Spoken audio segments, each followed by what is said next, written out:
Hola amigos, bienvenidos a este nuevo encuentro con la historia y mucho más. Como siempre, en nuestros podcasts hablamos sobre temas relacionados con historia universal, la historia también bíblica, en particular de las tres grandes religiones, el judaísmo, el cristianismo y el islam. Hoy vamos a tratar un tema bíblico conectado con la figura del profeta Moisés, Moshe Rabenu, como se le llama en la tradición del pueblo de Israel. Y es un gran enigma en cuanto al por qué Moisés no pudo entrar en la tierra prometida. ¿Por qué el profeta, la figura más grande de Israel, el libertador, el fundador del pueblo, muere fuera de la tierra? Se le prohíbe, es sepultado en una tumba que nadie jamás pudo visitar. Y se le priva de aquel privilegio de poder heredar la tierra de la promesa, tal como Dios había prometido a los ancestros del pueblo de Israel, Abraham, Isaac y Jacob, de que heredarían la tierra de Canaán por heredad para siempre. Es un gran enigma realmente el por qué Dios castigó a Moisés de esta manera. ¿Por qué no se le permite entrar en la tierra prometida a Moisés?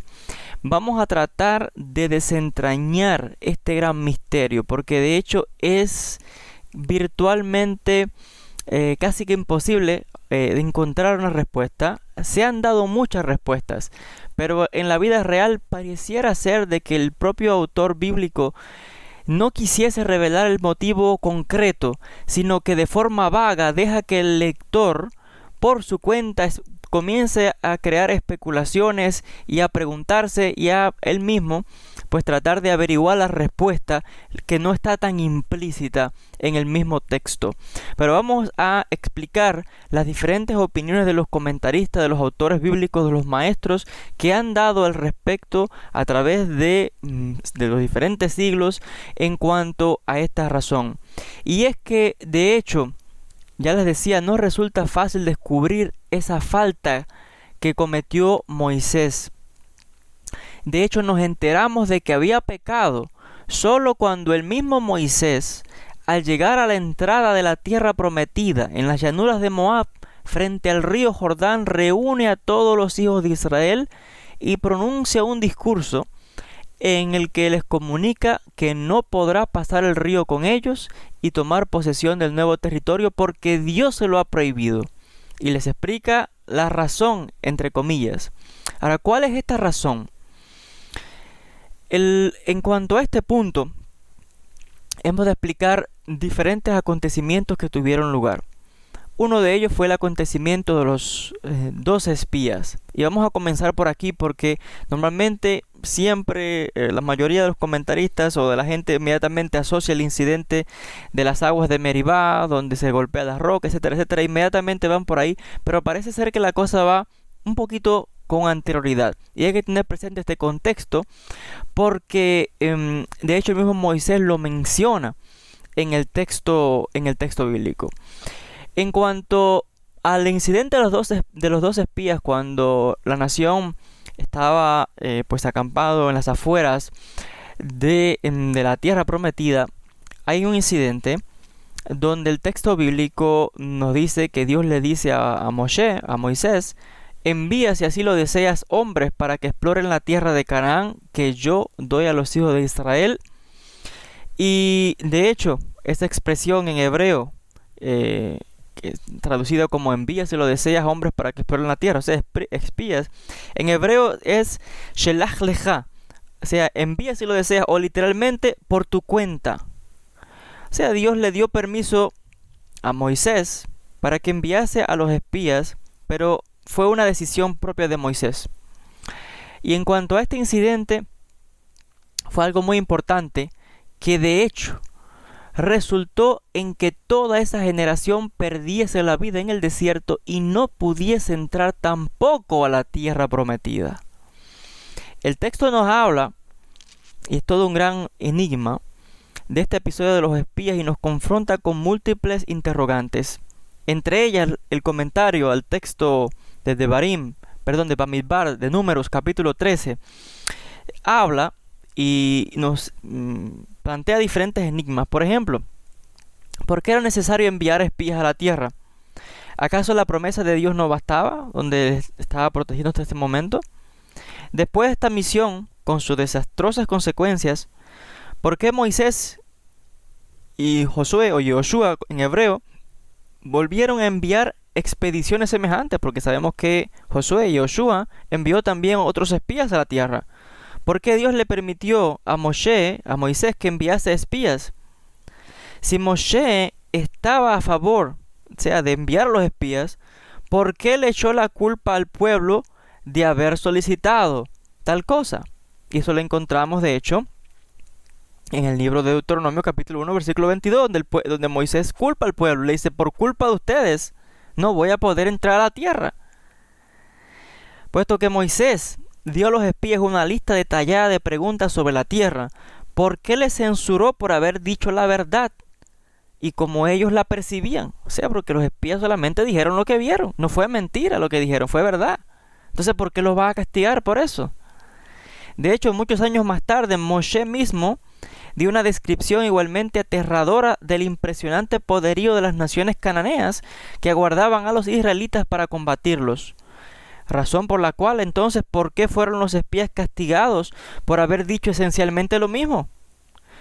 Entonces, son una serie de interrogantes que vamos a tratar de desentrañar. De hecho, el texto bíblico dice lo siguiente, citando de Números, capítulo 13, 17. Dice, los envió Moshe a explorar la tierra de Canaán y les dijo, suban desde aquí por el sur y asciendan la montaña y observen la tierra, cómo es y el pueblo que habita en ella, si es fuerte o si es débil, si es exiguo o es numeroso, y cómo es la tierra en la que reside, si es buena o mala, y cómo son las ciudades en las que mora, si son abiertas o si están fortificadas, y cómo es la tierra, fértil o yerma, y si hay en ella árboles o no los hay. Fortalezcanse y tomen de los frutos de la tierra. Y luego de esto envían los espías ya cumplen su misión, y cuando regresan, fíjense la respuesta de los espías, que literalmente es respondiendo cada una de las preguntas tal y como Moshe les dijo. Los espías dijeron, llegamos a la tierra a la que nos enviaste, y ciertamente mana, leche y miel, este es su fruto. Sin embargo, es poderoso el pueblo que habita en la tierra. Eso fue lo que le preguntó Moshe. ¿Cómo es la gente de allí? ¿Qué le dicen ellos? Es un pueblo poderoso que habita en la tierra. Moshe le preguntó, ¿cómo son las ciudades? ¿Fortificadas o no? Los espías le dijeron, y las ciudades están fortificadas y son grandes en grado sumo. Y asimismo, a los descendientes del gigante vimos allí. Y es cierto que los vi, dice el relato. Amalek habita en la tierra del sur, y el Eteo, y el Jebuseo, y el Amorreo habitan en las montañas, y el Cananeo habita junto al mar y en la tierra del Jordán. Y entonces ahí comienza todo un debate, porque Caleb dice, podemos con ellos. Los espías dicen, que va, esta tierra por las que atravesamos para explorarla devora a los habitantes. Y todo el pueblo que vimos en su seno son hombres de medidas descomunales. Y vimos a los nefilim, a los hijos del gigante entre los nefilim. Y fuimos a nuestros ojos como saltamontes, y así lo fuimos ante sus ojos. La pregunta ¿es esto falso? No, es cierto. Están diciendo la verdad. Moshe les hizo una serie de preguntas para que averiguaran. Ellos vinieron y dieron la respuesta. Entonces, ¿por qué se enojó Dios con los espías? ¿Y por qué se alborotó todo aquello? Sino más bien estaban diciendo la verdad tal y como ellos la vieron. Es todo un incidente realmente enigmático. Y de hecho, la congregación, lógicamente, imagínense miles de gente en el desierto, comienza a protestar ante Moisés y Aarón y decirle, imagínense, vamos a morir. Y nuestras esposas y nuestros hijos, ¿qué vamos a hacer? Mejor nos regresamos a Egipto, porque esa tierra no hay quien la conquiste. Si son como nos han dicho, no hay quien entre ahí. Y hay que comprender que son seres humanos los que estaban allí, miles de gente, con mujeres, ancianos, niños. Lógicamente la desesperación. No eran guerreros tampoco.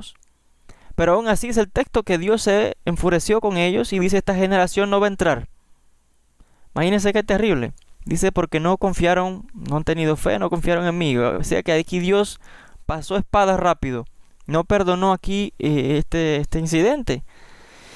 Y lo interesante es de este relato es que si continuamos con el relato, nos damos cuenta de que solamente se culpa al pueblo, y Moisés y Josué y Caleb son eximidos. y de hecho se les dice que van a heredar la tierra. Pero de hecho, cuando volvemos vamos al libro de Deuteronomio, de Barim en hebreo, y Moisés está hablando a la nación, les dice a la nación que no van a entrar, que ellos no van a entrar, y dice, y por culpa de ustedes yo tampoco voy a entrar. Y de hecho eso es muy interesante, tal relato, porque de hecho el versículo 37 del capítulo 1 dice, también contra mí se enojó Hashem, Dios, por causa de ustedes, diciendo, tú tampoco entrarás allá. Sea fuego también para Moshe aquí, tampoco pudo entrar. Qué acontecimientos tan trágicos que van a desvelar entonces las razones por las que Moshe no puede entrar a la tierra de Canaán. Y de hecho es algo que a él le perturbó mucho, ¿no? Imagínense, primero tiene esa promesa y luego se le dice que no. Y él le insiste, ¿no?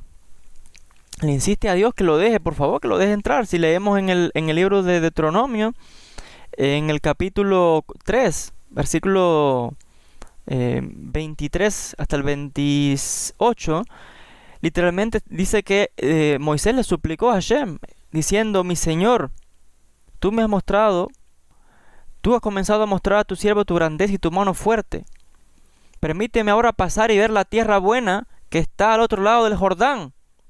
Pero se enojó conmigo Hashem, Dios, por causa de ustedes, y no me escuchó. Me dijo Hashem, es demasiado para ti, no sigas hablándome más de este asunto. Y asciende a la cumbre del peñasco y alza tus ojos hacia el este, el norte, el sur y el este, y mira con tus ojos, porque no pasarás este Jordán. Y son palabras fuertes en este caso. Entonces, ¿cuál es todo el misterio aquí? Primero le dice que va a pasar, luego le dice que no va a pasar, luego Moshe está culpando al pueblo. Y encontramos tremendo rollo aquí que los comentaristas también por muchos siglos han estado perplejos en cuanto a este significado. Vamos a ver de que la cosa, pues al parecer, no solamente, dicen algunos comentaristas, debido a que el pueblo se quejó en aquel momento, cuando los espías dieron el informe, y es cierto que fue un informe negativo, pero fue la verdad, dijeron lo que le habían preguntado, ¿no? Aún así, Dios se enoja con ellos. Dice el texto que se castiga a aquella generación, pero dicen también los comentaristas que es muy probable que Moisés también era responsable, o Dios lo tomó como responsable de aquella, digamos que insurrección o rebeldía del pueblo. ¿Por qué? Porque el líder siempre es responsable de la gente que está guiando. Aun si alguien más hace algo, el líder siempre tiene que responder ante una autoridad superior. Muchos incluso han comentado, digamos que dándole culpa también a Moshe de no haber sabido controlar aquella rebelión. Y como es lógico, por ejemplo, el caso de un padre con su hijo, si el hijo hace algo, inmediatamente cuando alguien viene a da las quejas, o en este caso reprima al padre por lo que el hijo hizo. Y en este mismo caso, si la nación se rebeló, Moisés como líder también, al parecer, pues muere sin poder entrar a la tierra. En este caso, siendo él como líder, se le demanda más todavía porque es el líder. Y de hecho, una de las razones por las que dicen algunos que él también debía pagar en este caso, siendo el responsable de todos ellos, y el responsable pues pierde la vida también con los demás, porque a él se le pide cuentas de lo que hacen, porque está al frente de lo que hacen, frente a aquellos que están guiando y dirigiendo. Es muy interesante que incluso hay ciertos comentaristas que afirman, y esto puede sonar disparatado, ¿no?, para el creyente, pero aquí, como siempre, nos encontramos en el mundo montones de gente, mucha gente escribe libros y comienza aquí con teorías conspirativas. Hay un comentario que dice, bueno, en la vida real Moisés murió simplemente de viejo, y simplemente dio casualidad que murió sin poder entrar a la tierra, porque murió simplemente. Porque recordemos que Moisés cuando salió de Egipto tenía ya como 80 años, y para este tiempo también la nación llevaba tiempo aquí. Más de 40 años habían pasado hasta que murió aquella generación, y Moisés estaba ahora al cruzar el Jordán. ¿Qué edad tenía Moisés? se dicen algunos, bueno, simplemente murió de viejo. Lo que pasa es que en la mentalidad de la época de aquellos tiempos, todo se pensaba que era de providencia divina y no comprendían cómo Moisés, un hombre tan justo, había muerto.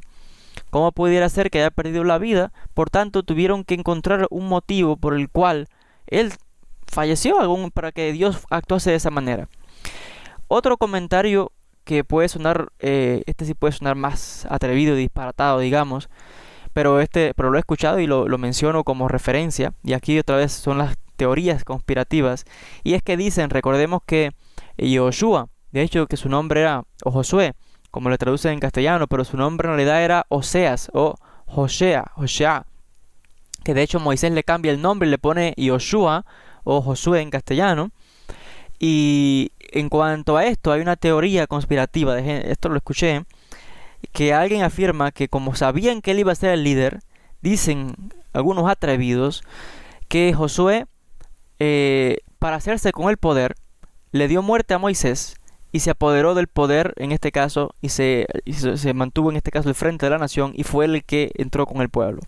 O sea que en otras palabras, como que le dio un golpe de estado a Moisés para quedarse frente a la nación, ¿no? Por poder, etcétera, etcétera. Esto sé que suena disparatado y por supuesto para el creyente, pero lo menciono porque hay gente que habla de todo y es una de las teorías raras que andan por ahí, además de otras tantas que hablan de extraterrestres y demás en el texto bíblico y un montón de cosas, pero bueno, lo menciono con este detalle.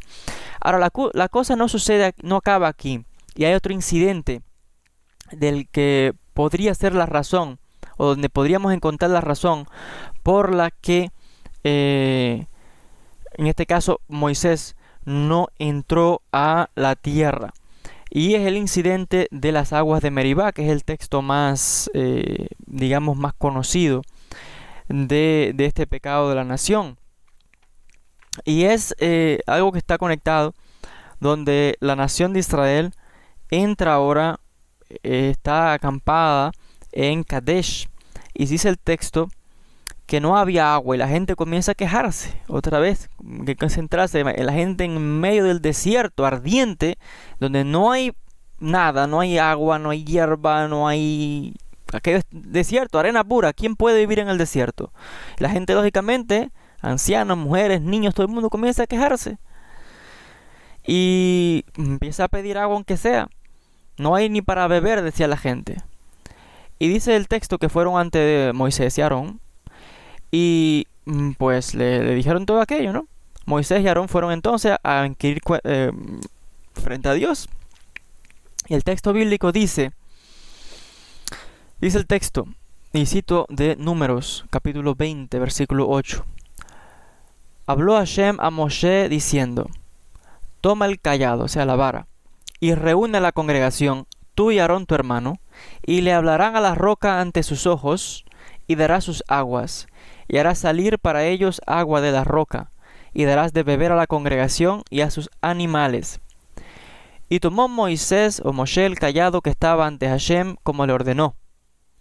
Y reunieron Moshe y Aarón a la comunidad frente a la roca y les dijo: escuchen ahora, rebeldes, ¿de esta roca hemos de extraer para ustedes agua? Y levantó Moshe su mano y golpeó la roca con su cayado 2 veces. Y salió agua en abundancia, y bebieron la congregación y sus animales.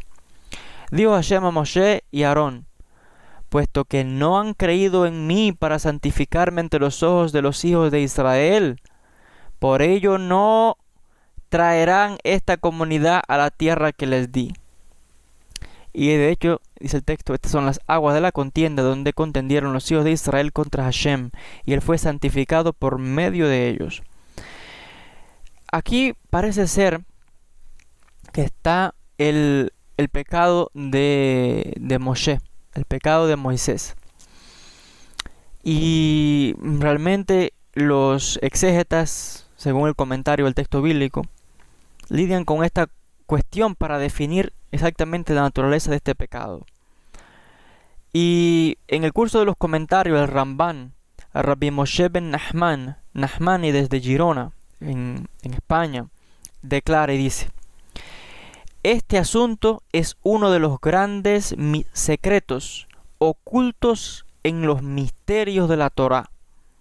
Y aunque citar todas las opiniones más importantes trascienda del alcance de este comentario, la mayoría de las respuestas, o los que han comentado principalmente sobre esto, han sido el gran comentarista también sefardí español, Ibn Ezra, Abarbanel, el gran rabí también, Rabbi Isaac Abarbanel, y también el gran Or HaHaim.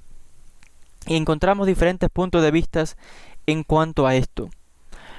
Primero, y atentos porque aquí está, digamos, el punto clave que mayormente se cita del por qué no entró Moshe a la tierra prometida. Hay una opinión que es la opinión de Rashi. Rashi fue el gran exégete y comentarista judío medieval, Rabbi Shlomo Itzhaki, en Francia, donde él dice lo siguiente: que ellos pecaron, o sea, Moisés y Aarón, pecaron al golpear la roca en vez de hablarle a la roca como se les había ordenado. Dios le dijo que le hablase a la roca. Y aquí ellos, dice el texto, que golpearon la roca. Pero esto presenta un problema, porque otro de los comentaristas dice que el pecado de ellos realmente fue porque golpearon la roca. Dice, por haber golpeado la roca con la vara cuando Dios les había dicho que tenían que hablar. Pero el asunto es de que entonces, ¿para qué Dios le dijo que llevase la vara? Porque el texto bíblico le dice, toma el cayado y reúne a la congregación. Y después dice el texto, el versículo 9, y Moisés tomó el cayado, la vara, que estaba ante Hashem como le ordenó. Entonces, si el asunto fue haber golpeado la roca, cuando Dios le dijo que le hablara, ¿para qué entonces Dios le dijo que llevara la vara? Otros comentaristas dicen, y esta es la opinión del Rambam, Rabbi Moshe ben Maimónides, en su introducción a Shemoná Perakim, el tratado de Abot, afirma que Moshe pecó. El pecado fue al enojarse, el enojo al amonestar al pueblo que estaba insatisfecho cuando le dijo, escuchen ahora, rebeldes. El pecado del enojo dice que fue la razón por la que él no entró. Este pecado de enojo se agravó porque el pueblo asumió que todo lo que Moisés decía era el reflejo de la voluntad de Dios. Y si Moisés estaba enojado con ellos, entonces Dios estaba también enojado. No obstante, afirma el Rambam, no hallamos por ninguna parte del capítulo que el pueblo haya provocado el enojo de Dios. El texto no dice que Dios se había enojado, sino que más bien Dios está reprimiendo a Moisés y a Aarón por lo que hicieron. Y hay otra opinión, que es la opinión de Rabbenu Hananel, que también el Ramban Nachmanides está de acuerdo con él, y sostiene que las palabras claves se encuentran en la pregunta retórica de Moisés, donde le dice, ¿de esta roca hemos de extraer para ustedes agua? Esto es así porque la pregunta implica que Moisés y Aarón tenían el poder de sacar agua, porque les dicen, hemos de extraer para ustedes agua, o sea, como que Moisés y Aarón son los que van a sacar el agua, en vez de decir, habrá de extraer Hashem, Dios, agua, o sea, dar en este caso la gloria a Dios. Y de hecho, esto explicaría por qué Dios le dijo a Moisés y Aarón que no habían santificado su nombre. Dios le dijo a ellos, porque no santificaron mi nombre frente a los ojos de los hijos de Israel. O sea, en otras palabras, Moisés y Aarón como que se atribuyeron ellos mismos el milagro aquel. Dijeron, nosotros vamos a sacar agua, algo así, en vez de decir Dios, Hashem va a hacerlo. Entonces no le dieron la gloria a Hashem, pues por ello aquí tiene otra razón por la que no entraron, dice un comentarista. Y en este caso encontramos otra opinión también, que es la de Abarbanel. Rabbi Isaac Abarbanel da otra opinión de por qué Moisés no entró. Dice, Abarbanel está de acuerdo con Rashi en cuanto a que la causa inmediata del castigo fue que Moisés golpeó la roca, aunque sostiene que operaba una causa subyacente. Moisés y Aarón habían errado antes, mas Dios no les había exigido rendir cuentas sino hasta después de este pecado. Aarón había participado en la fabricación del becerro de oro, lo que había sido una tragedia nacional. en tanto que Moshe había enviado a los espías, cuyo falso informe redundó en 40 años de deambular por el desierto y la muerte de toda una generación. Por ello, habría resultado injusto que la nación no entrase a Eretz Israel y solo lo hiciese Moshe y Aarón. En consecuencia, cuando cometieron un pecado que merecía cierto castigo, Dios optó por privarlos de la tierra de Israel como al resto de su generación. O sea, Moisés y Aarón también pagaron junto con la nación, con el pueblo. Otra opinión al respecto de por qué no entraron es la opinión de Hidushé Harim. Este comentarista dice, y haya la clave, ¿no? En la expresión que se encuentra en el texto bíblico. Es una expresión en hebreo que dice Le'einehem. Le'einehem, que traducido sería ante sus ojos, implicando que Moisés debía haber hablado a la roca de manera tal que el pueblo viera algo en vez de solo saberlo. De manera semejante, en la trascendental teofanía de la revelación del monte Sinaí, los sabios dicen que la nación vio lo que normalmente se escucha. Es decir, que su entendimiento de semejante experiencia trascendió los límites normales de la naturaleza física del ser humano. Asimismo, en este caso Dios quería que Israel viera, en otras palabras, que adquirieran un conocimiento incontrovertible de que Dios provee a las personas con todo lo que necesitan para llevar a cabo su voluntad. Y si hubieran llegado a tal nivel de percepción, las barreras que se interponen en la senda de la fe habrían sido demolidas y la nación habría sido capaz de elevarse a niveles incluso superiores. Ahora, estos son diferentes comentaristas que están dando diferentes opiniones al respecto. Pero si pensamos en detalles, todavía incluso es más enigmático, porque vamos a analizar en detalle lo que acabamos de leer para que vean el punto a lo que me refiero. El texto dice, y estas son las diferentes opiniones que dan los comentaristas. Bueno, una de las razones es porque por haber golpeado la roca con la vara, cuando Dios le había dicho que tenía que hablar a la roca. Pero la pregunta la planteamos anteriormente. Si tenía que hablarle solamente a la roca, ¿para qué Dios le dio la vara? ¿Para qué le dijo que llevara la vara? ¿Por gusto? Otra razón, dicen que el pecado fue porque golpeó la roca 2 veces en vez de una sola vez. Pero la pregunta que nos hacemos es, Dios no le dijo cuántas veces tenía que golpear la roca. De hecho, ¿por qué no podía golpearla? ¿Qué tiene de malo que golpease la roca? 1, 2, 3, todas las veces que quisiera. ¿Cuál es el problema con que diera un golpe a la roca? Otra razón, que es la que comentamos de Rambam, dice que el problema fue que Moisés se había enojado con el pueblo cuando el enojo causó que él no entrase e incluso les dijo rebeldes antes de hacer el milagro. Pero eso no era falso, era verdad que estaban rebelándose. Otra inquietante es que dice, cuando dice, porque haber dudado de Dios en este caso, cuando le dijeron a la gente, ¿creen que podemos hacer brotar agua de la roca? O sea, no es nosotros, sino que es Dios. Y de hecho, ¿por qué hace una pregunta? En vez de decirle, Dios le va a sacar agua de la roca, él hace una pregunta. ¿Creen que podemos hacer brotar agua? Como que está preguntando, como que no está seguro. ¿Para qué hace la pregunta? Diles, vamos a sacar agua y ya. Entonces esto crea más incertidumbre. Y otra opinión que dice, la razón fue porque por hacer creer a la gente que el milagro lo realizarían él y Aarón, cuando dice podemos hacer brotar agua, cuando era Dios el que la hacía brotar. Entonces es todo un misterio, porque aún así, con todas estas razones que estamos dando, parecen ser razones lógicas. Y entonces el misterio continúa, podríamos decir. Y por ello es que les decía al principio que de hecho es todo un enigma, que parece ser que el mismo texto bíblico fue escrito de tal manera que no sea tan sencillo encontrar una respuesta al por qué Moisés no entró a la tierra. Sí, hemos dado todas estas razones, pero aún así son razones que han tenido que deducirse y debatir y analizando muchos comentarios a ver por qué. Pero más bien parece ser que ese pecado específico por el que Moisés no entró como que se ocultó, quizás para salvar la reputación de Moshe. Si como que se insinuó aquí y allá para que uno pueda especular y decir es esto, es aquello, lo otro. Pero en la vida real, algo explícito, no está como tal. Son razones aquí y allá, pero son incluso, si podríamos decir que si tal cosa es pecado, en la vida real son consecuencias lógicas. Porque lo que acabamos de describir son acontecimientos lógicos que acontecieron, por lo que técnicamente no pudiera ser en el caso de no haber santificado, no escuchó bien la palabra de Hashem, no dijo que había sido Hashem. Sí, es cierto.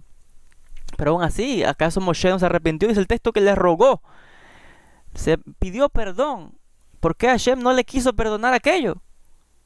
Porque aún así alguien comete un error, pero aún así no le quieres perdonar.